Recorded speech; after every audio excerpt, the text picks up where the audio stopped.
now dozens of people will have nowhere to go. They will be on the streets tonight, and then they'll be at risk of arrest for that. The police will come and tell them to move along. They all say they're building affordable housing. I can't afford it. I'm a teaching assistant on £17,000 a year.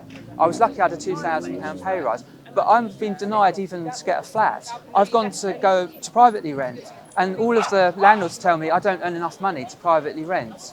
I'm stuck with going in bedsteads again and again and again with dodgy landlords.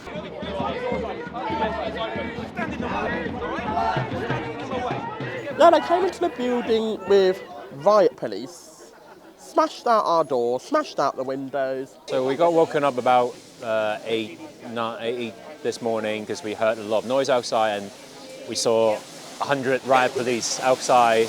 They're all lining up at the door with their gear to break in, and they've got chainsaw and everything. And then they start dragging people out, people in their boxes or just no jacket, and just drag them out. Why are people living here? I think it's because it's one big community and everything. Some people can't afford to be on the streets and everything.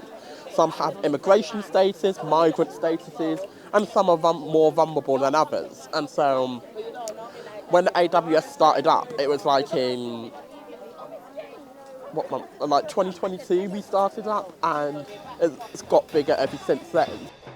All over London, you've got estates being destroyed, and all those people are now being threatened with demolition. So people have got no choice but to live in empty buildings like this one. This is an empty building, nobody's using it even, it's owned by the church, and people need somewhere to live. It's not a crime to need shelter and to need somewhere warm in winter to live. How do you feel? Stressed. It's heartbreaking to see people being torn out of their homes. I feel really angry about this because I live right next to the building. They've been not a nuisance at all, and they've been really lovely. Actually, the cafe is amazing. It's great that they really saved so many people on the street, from the streets throughout the winter, and now the police decided to just step on a piece of great mechanism and just trying to do their job. We are in a cost of living crisis. That means there's a crisis, which is a medical term. It means people are about to die because of the cost of living. So people are getting resourceful. They're occupying empty buildings that aren't filling any purpose, simply to survive, and they're being brutalized for that. It just says it all about the police. They think they have power over houseless people. This borough is one of the boroughs with the highest rates of homelessness, and the amount of council flats being made available each year doesn't come anywhere near the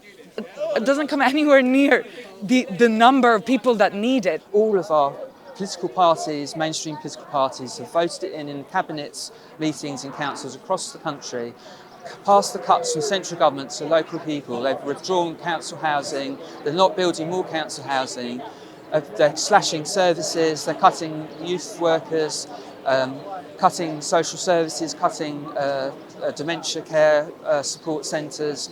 People across the board have having everything taken away from them. And we no longer have councillors that will stand up to central government like George Lansbury did in Poplar, not far from here in 1920, I believe. Where are people going to go? Most people have nowhere to go. That's why they're here.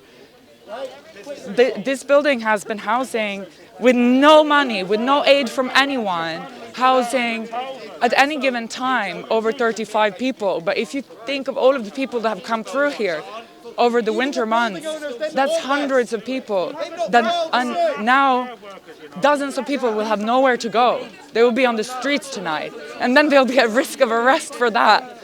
The police will come and tell them to move along. The Metropolitan Police have released the following statement. We are aware of concerns raised both via social and mainstream media, particularly around the fact the address was being used as a homeless shelter and that police attendance appeared to be heavy-handed. While we have sympathy for those who were using the premises, ultimately they have been acting outside the law in occupying the venue. In terms of our attendance this morning, because of the lack of engagement from those inside, it was difficult to know how many people were present, so we had to prepare accordingly. No one was arrested.